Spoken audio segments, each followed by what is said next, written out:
അമ്മച്ചി. ആലോഷി വിളിച്ചതും അന്നമ്മ രണ്ട് കൈയും ചേർത്ത് പിടിച്ചു. മോനെ, ഹിമ. അവരെന്തോ പറയാൻ തുടങ്ങി.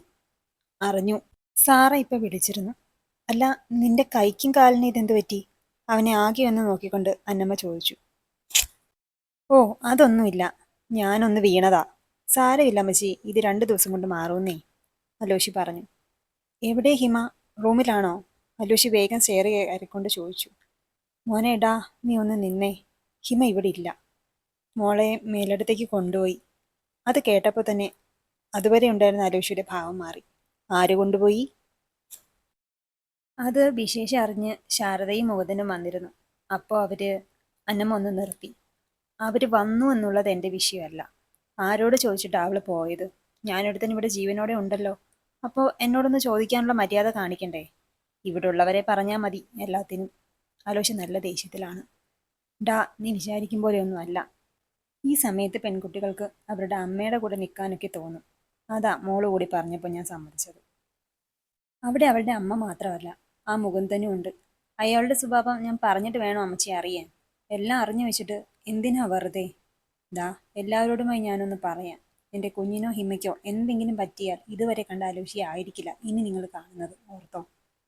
എടാ, നമുക്ക് പോയി മോളെ ഇങ്ങ് കൊണ്ടുവരാം. അന്നമ്മയ്ക്ക് ആകെ വെപ്രാളമായി. ഒരാളും എവിടെയും പോയില്ല. തന്നിഷ്ടത്തിന് പോയതല്ലേ, പോട്ടെ. ഇവിടുന്ന് ആരും പോവില്ല അവളെ വിളിക്കാൻ. ഇത് എൻ്റെ തീരുമാനമാണ്, കേട്ടല്ലോ.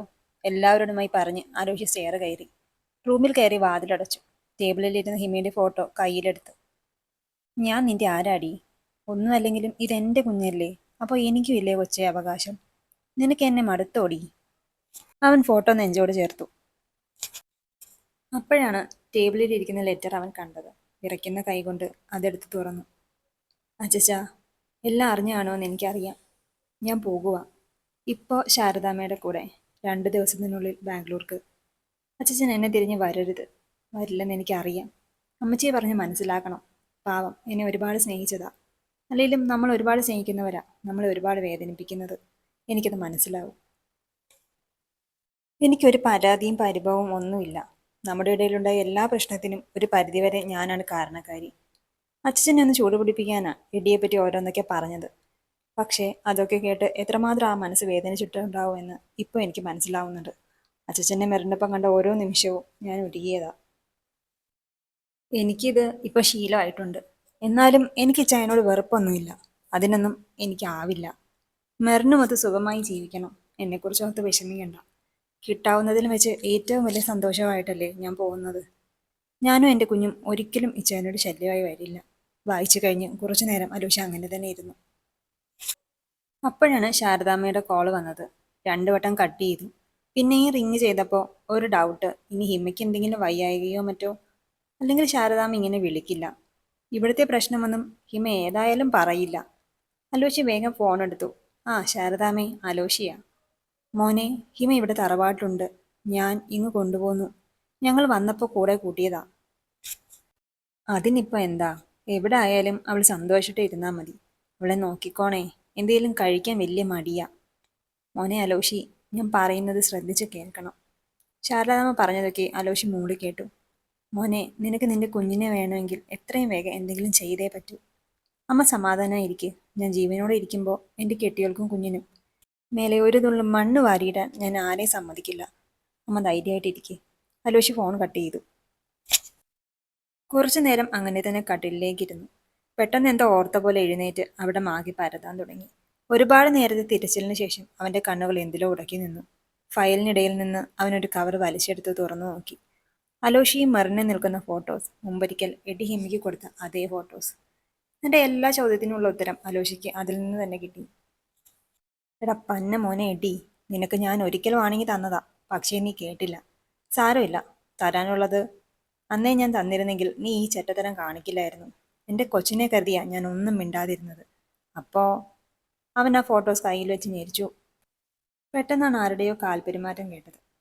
അവൻ അപ്പോൾ തന്നെ കയ്യിലിരുന്ന ഫോട്ടോസ് അടുത്ത ഡ്രോയറിലേക്ക് വെച്ചു.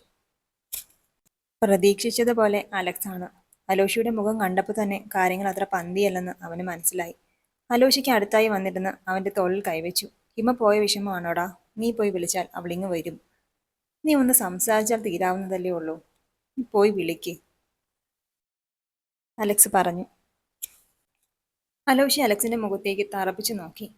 ഹിമയെ കാണുന്നതിന് മുന്നേ എനിക്ക് വേറൊരാളെ കാണാനുണ്ട്, ആ എഡ്ഡിയെ. അലോഷി മീശ പിരിച്ചുകൊണ്ട് നടന്നതെല്ലാം പറഞ്ഞു. പക്ഷെ ആ ഫോട്ടോസ്, അതിന്റെ കാര്യം മാത്രം മനഃപൂർവ്വം അലോഷി മറച്ചു വെച്ചു.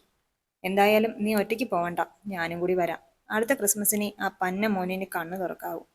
അല്ല, അവനിപ്പോ എവിടെ കാണും? അലക്സ് ചോദിച്ചു. വീട് എനിക്കറിയാം, നീ വാ, അലോഷി രണ്ടും കൽപ്പിച്ചാണ്. അവർ നേരെ പോയത് എഡിയുടെ വീട്ടിലേക്കാണ്. സെറ്റപ്പൊക്കെ കൊള്ളാം. ഇവനാള് കൊള്ളാവല്ലോ, വലിയ വീടിന് മുന്നിൽ കാറ് നിർത്തിക്കൊണ്ട് അലക്സ് പറഞ്ഞു. പിന്നെ ഇവിടെ ഇരുന്നല്ലേ ആ ചേട്ട എന്നെ എന്റെ കൊച്ചിനെയും തമ്മിൽ അകറ്റാനുള്ള പ്ലാൻ മൊത്തം ഉണ്ടാക്കിയത്. അലോഷി ബെല്ലടിക്കാൻ ഒരുങ്ങിയതും അലക്സ് അവനെ തടഞ്ഞു. നിന്റെ ജീവിതത്തിലേക്ക് അവൻ വന്നത് നിന്റെ അനുവാദം വാങ്ങിയിട്ടാണോ? അല്ലല്ലോ. അവൻ ഡോറ് തുറന്ന് അകത്ത് കയറി. എഡി ആരോടെ ഫോണിൽ സംസാരിക്കുകയാണ്. നീ നോക്കിക്കോ ജോയലേ, അവൾ എൻ്റെ അടുത്ത് തന്നെ വരും. ഓ, കെട്ടിയവന്റെ കാര്യം പറയുമ്പോൾ എന്ത് തണ്ടായിരുന്നു. ഇപ്പോൾ എല്ലാം അവസാനിച്ചു. അല്ല, ഞാൻ അവസാനിപ്പിച്ചു. ഒന്ന് കെട്ടിയവളെ തന്നെ വേണോടാ നിനക്ക്? മറുപുറത്ത് നിന്ന് ചോദ്യം വന്നു. ഒന്ന് കെട്ടിയാൽ എന്താ, ആ ഡേവിഡിന്റെ സകല സ്വത്തിനും അവകാശി ഇവൾ മാത്രമാണ്. ഒന്ന് കെട്ടിയാലും ഒരു കുഞ്ഞുണ്ടായാലും ഞാനതങ്ങ് സഹിക്കും. അവൾ എൻ്റേതാകുന്നതോടെ എല്ലാ സ്വത്തും എൻ്റെ കയ്യിൽ വരുവടാ. പിന്നെ വേണേൽ അവൾ പൊക്കോട്ടെ, ആരുടെ കൂടെ വേണേലും പൊക്കോട്ടെ. അത്രയും പറഞ്ഞ് തിരിഞ്ഞു നോക്കുമ്പോൾ തന്നെ ചുട്ടടിക്കാൻ പാകത്തിന് ദേഷ്യമായി നിൽക്കുന്ന അലോഷിയെയാണ് കണ്ടത്. എടി ആദ്യം ഒന്ന് പരിങ്ങി. പതർച്ച മറച്ചു വെച്ച് അവൻ പെട്ടെന്ന് നോർമലായി. ആഹാ, ഇതാരാ? പാലക്കൽ അലോഷി സാറോ? എന്താ ഈ വഴിക്ക്? എന്തേലും കളഞ്ഞു പോയോ? അതോ ആരേലും കളഞ്ഞിട്ട് പോയോ? ഞാൻ അന്ന് പറഞ്ഞത് താൻ മറന്നിട്ടില്ലല്ലോ. തൻ്റെ പെണ്ണ് ഇനി എൻ്റേത് മാത്രമാവാൻ അധികം സമയമില്ല. പക്ഷേ തൻ്റെ കുഞ്ഞില്ലേ അവളുടെ വയറ്റിൽ, അതിനെ എന്ത് ചെയ്യും? എന്താ തനിക്ക് വേണോ അതിനെ? ശരി, തരാം. 2 ദിവസത്തിനുള്ളിൽ ഏതെങ്കിലും ഹോസ്പിറ്റലിൽ വേസ്റ്റിൽ കാണും അത്. പറഞ്ഞു തീരുമുന്നേ അലോഷിയുടെ കൈ അവന്റെ മുഖത്ത് വീണിരുന്നു. ചീ, നിർത്തണ ചെറ്റെ. ഇനി ഒരു വാക്ക് നിന്റെ വൃത്തികെട്ട നാവിൽ നിന്ന് എന്റെ പെണ്ണിനെയോ കുഞ്ഞിനെയോ കുറിച്ച് വന്നാൽ. അപ്പോഴേക്കും ആദ്യ തല്ലിന്റെ പതർച്ച മാറി എഡി വീണ്ടും അലോഷിക്ക് നേരെ വന്നു. അടിതാപി നോക്കിയുള്ള അലോഷിയുടെ ഒറ്റ ചവിട്ടിന് എഡി തെറിച്ചു പോയി വീണത് അലക്സിന്റെ കാൽച്ചുവട്ടിലേക്കാണ്. ചെന്ന് വീണത് മാത്രമേ എഡിക്ക് ഓർമ്മയുള്ളൂ. കരിമ്പങ്കാട് കണ്ട ആനയെപ്പോലെ ആയിരുന്നു പിന്നെ നമ്മുടെ അലക്സ്. എന്തായാലും എഡിക്കുള്ളത് പിശുക്കൊന്നും ഇല്ലാതെ നമ്മുടെ ഇച്ചായമാര് കൊടുത്തിട്ടുണ്ട്. എടാ അലക്സേ, ഇതിനെ എടുത്ത് ഏതെങ്കിലും ഹോസ്പിറ്റലിൽ ഇട്ടേക്ക്. ചത്തുപോയാൽ നമ്മൾ ഇതിന് പിന്നാലെ പോകേണ്ടി വരും. നീ ഒന്നും ഓർത്ത് വിഷമിക്കേണ്ട എഡി. എൻ്റെ കുഞ്ഞിനെ കളയാൻ നീ കണ്ടുവച്ച ഹോസ്പിറ്റലില്ലേ, അവിടെ തന്നെ നിന്നെ എത്തിച്ചേക്കാം. എന്തായാലും എൻ്റെ കുഞ്ഞിനുള്ള സ്ഥലം പാലക്കിലുണ്ട്. ഇനി നീ പഴയ ബന്ധവും പറഞ്ഞ് ഹിമയുടെ പിറകെ വന്നാൽ ഇതുപോലെ ആയിരിക്കില്ല ഞാൻ പെരുമാറുന്നത്, ഓർത്തോ. ഇപ്പോൾ ഏതായാലും ഞാൻ കുറച്ച് ബിസിയാ. നിനക്ക് കൂട്ടിന് ഒരാളെ കൂടി ഞാൻ ഇങ്ങോട്ട് അയക്കാം. നാളെ നിനക്ക് മനസ്സിലായി കാണുമെന്ന് എനിക്കറിയാം. അപ്പോൾ ഇച്ചയൻ പോട്ടെ മോനെ. എഡിയുടെ കവിളിൽ നിന്ന് തട്ടിക്കൊണ്ട് അലോഷി കാറും എടുത്തു പോയി. നേരെ പോയത് മംഗലത്തേക്കാണ്. പ്രതീക്ഷിച്ച പോലെ മുകുന്ദൻ ഉമ്മർത്ത് തന്നെ ഉണ്ടായിരുന്നു. കാറ് മുറ്റത്തെത്തിയപാടെ ശാരദാമ്മ പുറത്തേക്ക് വന്നു. അലോഷിയുടെ വരവും മുകുന്ദന്റെ പാവവും കണ്ട് ശാരദാമ്മയ്ക്ക് വല്ലാത്ത പേടി തോന്നി. വീട്ടിന്റെ പടി കയറാൻ ഒഴുകുമ്പോഴേ മുകുന്ദൻ ചാടി എഴുന്നേറ്റ് അവനെ തടഞ്ഞു. എങ്ങോട്ടാ? മുകുന്ദന്റെ ചോദ്യം കേട്ട് അലോഷി അയാളെ തറപ്പിച്ചൊന്ന് നോക്കി. നിങ്ങളൊന്ന് ചുമ്മാതിരുന്നേ. അവന്റെ ഭാര്യയെ കാണാനാ അലോഷി വന്നത്. നിങ്ങൾ ചുമ്മാ മുടക്ക് പറയല്ലേ മുകുന്ദേട്ടാ. മോൻ കയറി വാ, മോൾ റൂമിലുണ്ട്. ശാരദ അലോഷി അകത്തേക്ക് ക്ഷണിച്ചു. അവൾക്ക് നിന്നെ വേണ്ടെങ്കിലോ? അകത്തേക്ക് കയറാനൊഴുങ്ങിയ അലോഷിക്ക് കുറുകെ കയറി നിന്നുകൊണ്ട് മുകുന്ദൻ പറഞ്ഞു. നീ നോക്കി പേടിപ്പിക്കേണ്ട അലോഷി. ഓലപ്പാപം കണ്ടാൽ പേടിക്കുന്ന കാലം ഉണ്ടായിരുന്നു, അത് പണ്ട്. നീ വന്ന വഴിക്ക് പോവാൻ നോക്ക്. എന്നെ കാണണ്ടാന്ന് അവൾ പറയില്ല. ഞാൻ അവളെ കാണാനാണ് വന്നതെങ്കിൽ കണ്ടിട്ടേ പോകൂ, അലോഷി തറപ്പിച്ചു പറഞ്ഞു. ഇപ്പോൾ അവളുടെ കാര്യങ്ങൾ തീരുമാനിക്കുന്നത് ഞാനാണ്. നീ അവളെ കാണില്ല എന്ന് ഞാൻ പറഞ്ഞാൽ നീ കാണില്ല. കണ്ടവളുമാരുടെ കൂടെ കണ്ട പാർക്കിലും ബീച്ചിലും ചുറ്റും നടന്നപ്പോൾ നീ ഓർത്തില്ലേ നിനക്ക് ഭാര്യയുണ്ടെന്ന്? അന്നില്ലാത്ത സ്നേഹം ഇപ്പോൾ എവിടുന്ന് വന്നു? ദാ, ഞാനൊരു കാര്യം തുറന്നു പറയാം. എത്രയും പെട്ടെന്ന് ഈ ബന്ധത്തിൽ നിന്ന് നീ ഒഴിയണം. എത്ര കോടികൾ വേണമെങ്കിലും ചോദിക്കാം. എനിക്ക് എൻ്റെ മോളാ വലുത്. അത് കേട്ടപ്പോൾ കൈമുഷ്ടി ചുരുട്ടി അലോഷി മുകുന്ദന് നേരെ തിരിഞ്ഞു. ഒന്ന് നിർത്ത് മുകുന്ദേട്ടാ. അവൻ ഒന്ന് കാണണമെന്നല്ലേ പറഞ്ഞുള്ളൂ. ഇവിടെ ഒരു ബഹളം വേണ്ട. വെറുതെ ഹിമയെ വിഷമിപ്പിക്കണ്ട, ശാരദാമ്മ രണ്ടുപേരോടുമായി പറഞ്ഞു. അത് പറഞ്ഞപ്പോൾ അലോഷി ഒന്ന് അയഞ്ഞു. ഓക്കെ, ഞാൻ പൊക്കോളാം. അതിനു മുമ്പ് എനിക്ക് അങ്കിളിനോട് കുറിച്ച് സംസാരിക്കണം. എന്താ പറയാനുള്ളത്? പറഞ്ഞിട്ട് വേഗം പോവാൻ നോക്ക്. മുകുന്ദന്റെ വാക്കുകളിൽ മുഴുവൻ അലോഷിയോടുള്ള വെറുപ്പ് മാത്രമായിരുന്നു. അത് ഇവിടെ വെച്ച് വേണ്ട, നമുക്ക് അങ്ങോട്ട് മാറി നിൽക്കാം. അലോഷി ശാരദാമ്മയെ നോക്കി മുകുന്ദനോട് പറഞ്ഞു. രണ്ടുപേരും കൂടി പുറത്തേക്കിറങ്ങി. ശാരദാമ്മ കാണാത്ത വിധം കുറച്ച് മാറി നിന്നു. എന്താ നിനക്ക് പറയാനുള്ളത്? വേഗം വേണം, എനിക്ക് തീരെ സമയമില്ല. പറഞ്ഞു തീരുമുനെ അലോഷിയുടെ കൈ മുകുന്ദന്റെ മുഖത്ത് ഉയർന്നതാണ്. അവന്റെ ഒറ്റത്തല്ലിന് മുകുന്ദൻ താഴേക്ക് വീണുപോയി. ഒരു കൈ കൊണ്ട് മുഖം പൊത്തി മറുകൈ നിലത്തൂന്നി ഇരിക്കുകയാണ് അയാൾ. അലോഷി അയാൾക്കരികിലേക്കിരുന്നു. 2-3 ഡയലോഗൊക്കെ കഴിഞ്ഞ് തരണമെന്ന് കരുതിയതാ. പക്ഷേ താൻ തന്നല്ലേ പറഞ്ഞത് സമയമില്ലെന്ന്. അതാ നേരത്തെ തന്നത്. താൻ ഇതാരെ കണ്ടാണ് ഈ നിഗളിക്കുന്നതെന്നൊക്കെ എനിക്കറിയാം. അതാ ഞാൻ അവനെ ആദ്യം പോയി ഒതുക്കിയത്. സിറ്റി ഹോസ്പിറ്റലിൽ അഡ്മിറ്റാണ് നിന്റെ ബോസ്. സമയം കിട്ടുമ്പോൾ പോയൊന്ന് കാണ്. എന്നിട്ട് അത് ഓർത്ത് വേണം ഇനി അലോഷിയോട് കോർക്കാൻ വരാൻ. മോളാണ് പോലും. പണ്ട് അവളെ കൊടുത്ത് കാശ് വാങ്ങിയപ്പോൾ താൻ ഓർത്തില്ലേ മോളാണെന്ന്? അവൾ തന്റെ സ്വന്തം ചോര തന്നെയല്ലേ? എന്തായാലും താൻ തൻ്റെ മോളോട് ചെയ്തത് ഞാൻ എൻ്റെ കുഞ്ഞിനോട് ചെയ്യില്ല. എൻ്റെ കൊച്ചെ, എന്നെ മാത്രം അപ്പാന്ന് വിളിച്ചാൽ മതി. പിന്നെ ഹിമ, തൻ്റെ മോളായി ജനിച്ചു എന്നൊരു കുറവേ അതിനുള്ളൂ. അതൊരു വലിയ കുറവ് തന്നെയാണ്. പക്ഷേ ഞാൻ അതങ്ങ് സഹിച്ചു. അതുകൊണ്ട് ഇനി മേലാൽ തൻ്റെ നിഴൽവട്ടം പോലും അവളുടെ മേലെ വീഴരുത്, കേട്ടല്ലോ? മുകുന്ദനെ കോളറിൽ പിടിച്ച് നിലത്തേക്കിട്ട് അലോഷി അകത്തേക്ക് പോയി. അപ്പോഴും ശാരദാമ്മ ഉമ്മറത്ത് തന്നെ ഉണ്ടായിരുന്നു. അലോഷി അവരെ നോക്കി ഒന്ന് ചിരിച്ചു. അമ്മ എന്നോട് ക്ഷമിക്കണം, വേറെ നിവർത്തിയില്ല, അതുകൊണ്ടാ. ഹിമ അകത്തുണ്ട്. മോൻ പോയി അവളെ ഒന്ന് കാണ്. വന്നപ്പം മുതൽ റൂമിൽ കയറിയതാ. ജലപാലയില്ലാതെ ഒരേ ഇരിപ്പ് തന്നെ.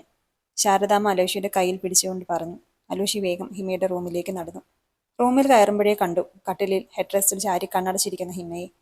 അവളെ കണ്ടപ്പോൾ തന്നെ അലോഷിയുടെ കണ്ണിൽ നനവ് പടർന്നു. അവൻ റൂമിൽ കയറി വാതിൽ ചാരി. ഞാൻ പറഞ്ഞില്ലേ സാറാ, എനിക്കിപ്പോൾ ഒന്നും വേണ്ട. ഞാൻ കുറച്ച് കഴിഞ്ഞ് വന്നേക്കാം, നീ പൊയ്ക്കോ. വന്നത് സാറയാണെന്ന് കരുതി ഹിമ കണ്ണടച്ച് തന്നെ പറഞ്ഞു. തിരിച്ച് പ്രതികരണമൊന്നും ഇല്ലാതായപ്പോൾ അവൾ മെല്ലെ കണ്ണു തുറന്നു. മുന്നിൽ നിൽക്കുന്ന ആളെ കണ്ട് അവൾ ഒരു നിമിഷം തരിച്ചിരുന്നു പോയി. താൻ കാണുന്നത് സ്വപ്നമാണോ എന്ന് പോലും അവൾ സംശയിച്ചു. ഒരു നിമിഷത്തെ നിശബ്ദതയ്ക്ക് ശേഷം അവൾ ശരവേഗത്തിൽ ഓടി വന്ന് അവനെ ഇറുക്കി കെട്ടിപ്പിടിച്ചു. അവളുടെ ഈ പ്രവൃത്തി അലോഷി ഒട്ടും പ്രതീക്ഷിച്ചതല്ല. വേണമെന്ന് വെച്ചല്ലെങ്കിലും ഹിമ തന്നെ ഇറക്കിവിടും എന്ന് തന്നെയാണ് അവൻ കരുതിയത്. പക്ഷെ അവളുടെ ഈ പ്രവൃത്തിയിൽ അവൻ ആകെ ഒന്ന് ഉലഞ്ഞുപോയി. തന്നെ ഇറുക്കി കെട്ടിപ്പിടിച്ചു നിൽക്കുന്നവളെ അവനൊന്ന് നോക്കി. അവൾ തന്റെ സാമീപ്യം എത്രമാത്രം ആഗ്രഹിച്ചിരുന്നു എന്ന് അവളുടെ ആ പ്രവൃത്തിയിൽ നിന്ന് തന്നെ മനസ്സിലായിരുന്നു. ഇത്രയും സ്നേഹം ഉണ്ടായിട്ടാണോ കൊച്ചേ നീ എന്നെ വിട്ട് ഇവിടേക്ക് വന്നത്? അവൻ ഓർത്തു. അവളെ തന്നോട് ചേർക്കാൻ അവന്റെ കൈകൾ പൊങ്ങിയതാണ്. പക്ഷേ മനഃപൂർവ്വം അലോഷി അത് വേണ്ടെന്ന് വെച്ചു. ഹിമ, നീ പ്രഗ്നന്റ് ആണോ? ഉള്ളിൽ തെകിട്ടി വന്ന സ്നേഹം മനഃപൂർവ്വം മറച്ചു വെച്ച് അവൻ ദേഷ്യത്തിന്റെ മുഖംമൂടി എടുത്ത് അണിഞ്ഞു. ചോദിച്ചത് കേട്ടില്ലേ, നീ പ്രഗ്നന്റ് ആണോന്ന്? അവൾ അവന്റെ നെഞ്ചിൽ തല ചേർത്തുകൊണ്ട് തന്നെ ഒന്ന് മൂളി. ഇതാരുടെ കുഞ്ഞാ? പെട്ടെന്ന് അവന്റെ നാവിൽ നിന്ന് അത് കേട്ടപ്പോൾ ഹിമയ്ക്ക് ഇടിവെറ്റേറ്റതുപോലെ തോന്നി.